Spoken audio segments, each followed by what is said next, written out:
हम लोग अपने नेक्स्ट क्वेश्चन में आ चुके हैं IIT JEE के। इसमें कह रहा है in a radius of a circle which is inscribed in a isosceles triangle. कह रहा है कि जो रेडियस ऑफ ए सर्किल है जो कि आइसोसेलेस ट्रायंगल के अंदर बनी हुई है, उसका रेडियस √3 है और उस ट्रायंगल का कोई एक एंगल 2π/3 है, यानी 120 डिग्री है। Then area of the triangle is, तो बताइए एरिया ऑफ ट्रायंगल क्या होगा, यानी डेल्टा का मान पूछ रहा है एरिया ऑफ ट्रायंगल। तो आइए इस थर्ड क्वेश्चन को, यानी हमारा जो नेक्स्ट क्वेश्चन है उसको करते हैं सॉल्व। तो नेक्स्ट क्वेश्चन में यहाँ पर सबसे पहले मैं एक फिगर डायग्राम बनाऊंगा और इस डायग्राम के जरिए इसको समझने का प्रयास करते हैं। ये मेरा एक आइसोसेलेस ट्रायंगल है। अगर आइसोसेलेस ट्रायंगल है तो इसकी लेंथ जितनी होगी उतनी इसकी लेंथ होगी। अगर मैं इसमें एक सर्किल बनाऊं जो इन सब को टच करके जाए, ठीक है, तो ये ऐसे एक सर्किल मैं बना रहा हूँ, रफली डायग्राम है। थोड़ा सा डायग्राम सर्किल को देख करके आप मजाक मत उड़ाइएगा। तो ये एक सर्किल मैंने बना दिया जो इनको टच करके जा रहा है, ठीक है, रफली डायग्राम बनाया हूँ। अब यहाँ पर मैं क्या करता हूँ कि इसको इनका वर्टिसेस का नामकरण कर देता हूँ। ये ABC हो गया है और यहाँ से इसको ज्वाइन करता हूँ। इसमें कहा कोई एक एंगल 120 है, तो मैं क्या करता हूँ इसको 120 मान लेता हूँ इस पूरे को। तो ये 120 होगा, तो चूंकि ये इसके इक्वल है तो 60 बचे, तो 60 में 30 तो ये हो जाएगा और 30 ये हो जाएगा, क्योंकि आइसोसेलेस ट्रायंगल है तो दो साइड्स इक्वल होंगे तो इनके एंगल भी तो अपोजिट इक्वल होंगे। और जब एंगल अपोजिट इक्वल होंगे तो कुल तो 60 बच ही रहा है ट्रायंगल में। 180 माइनस 120 तो 60, तो 60 का आधा आधा कर दिए तो 30 हो गया। अब इतना आपको समझ में आ गया होगा। अब इसके बाद इस B को यहाँ से ज्वाइन करता हूँ, इसके सेंटर को O मान लेता हूँ, यहाँ से एक परपेंडिकुलर ड्रा करता हूँ। ये मैंने परपेंडिकुलर ड्रा कर दिया, ठीक है। अच्छा, अब ये चूंकि यहाँ से हो रहा है तो ये जो है विभाजन करेगा तो ये कितना हो जाएगा, 60 हो जाएगा। और ये वाला एंगल भी इधर से कितना हो जाएगा, 60 हो जाएगा, ठीक है। जब ये 60 हो गया, ये 60 हो गया, तो 60 ये है, 90 ये है, तो ये कितना होगा, 30 हो जाएगा, ठीक है। अब ये इतने में हमारा काम हो जाएगा। ये 30 हो गया, तो यहाँ से मैं इसको मान लेता हूँ ये पॉइंट D है, ठीक है। अब ये पॉइंट D है तो सबसे पहले जो गिवन में उसको मैं लिख देता हूँ कि AB जो है AC के बराबर है और ये स्मॉल a है, और जो एंगल A है वो 120 डिग्री है। और हमें निकालना क्या है, area of triangle, area of triangle. और एरिया ऑफ ट्रायंगल का फॉर्मूला आपने पढ़ा है, half A² sign angle A। Angle A मतलब ये पूरा, यानी इसको मैं ऐसे भी लिख सकता हूँ, हाफ A² साइन 120 डिग्री। अब समस्या आ रही है कि हमें ये स्मॉल a नहीं पता है, तो ये स्मॉल a ही निकालने के लिए अब पूरी गणित चलेगी यहाँ पर। तो इस स्मॉल a की लेंथ अगर मैं देखूँ तो यहाँ लिखूँगा वेयर स्मॉल a क्या है, this is AD plus BD, यही स्मॉल a है, प्लस BD, ये a लेंथ यहाँ से लेकर के AB की लेंथ है। अब मुझे AD अगर निकालना हो तो मैं कैसे निकालूंगा, यहाँ से अगर मैं देखूँ tan 30 डिग्री निकालूँ इस ट्रायंगल में ADO में, ये tan 30 डिग्री, तो एल्टीट्यूड अपॉन बेस तो हो जाएगा AD अपॉन OD, और OD रेडियस है और रेडियस का मान तो क्वेश्चन में पहले ही दिया हुआ है, कह रहा है कि रेडियस √3 है, तो ये मेरा √3 मुझे मिल गया। तो यहाँ से मैं AD लिख सकता हूँ √3 tan 30 डिग्री, ठीक है। तो यहाँ मैं लिख दिया √3 tan 30 डिग्री।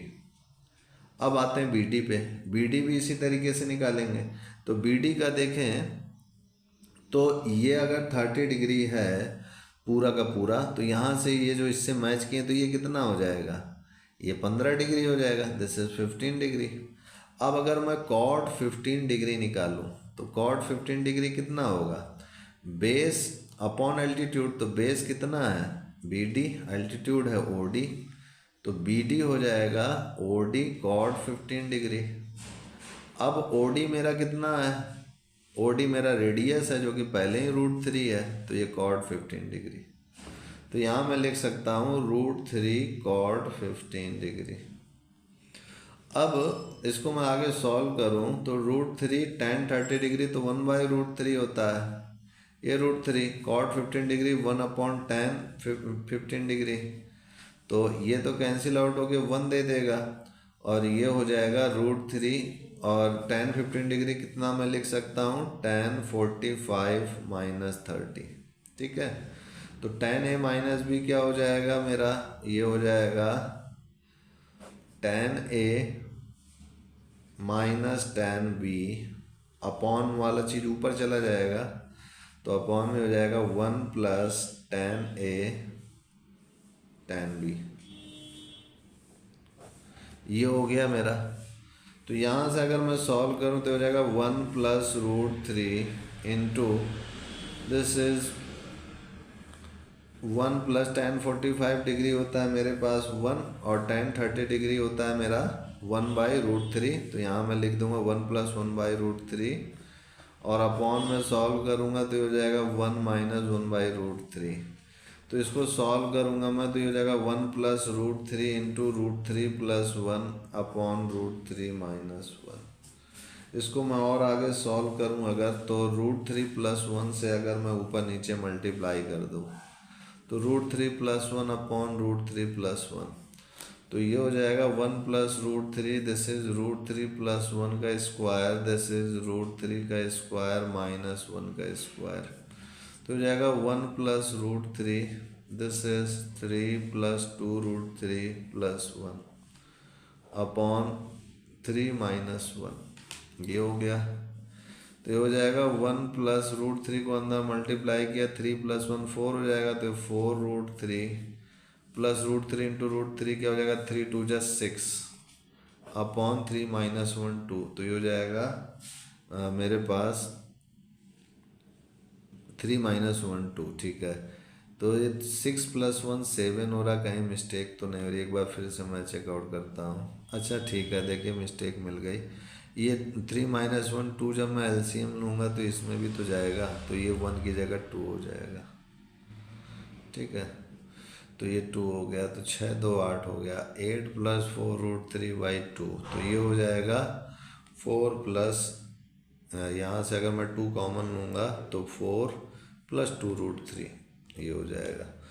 तो ये मेरा आ गया ए। अब जब स्मॉल ए आ गया तो एरिया ऑफ ट्रायंगल अब मैं निकाल लूँगा।